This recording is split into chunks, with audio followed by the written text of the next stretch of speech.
కాంగ్రెస్ ప్రభుత్వం ప్రతిష్టాత్మకంగా నిర్మించనున్న regional ring road RRR south part detailed project report DPR కోసం R&B నేషనల్ హైవే శాఖ టెండర్లు ఆహ్వానించింది.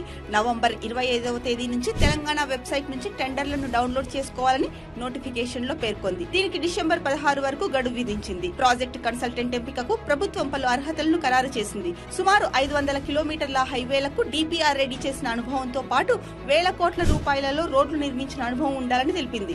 బిడ్లు దాఖలు చేసిన తర్వాత ప్రీ బిడ్డింగ్ మీటింగ్ నిర్వహించనున్నారు. అనంతరం ప్రభుత్వం ఖరారు చేసిన అర్హతలు ఉన్నాయో లేదో పరిశీలిస్తామని అధికారులు తెలిపారు.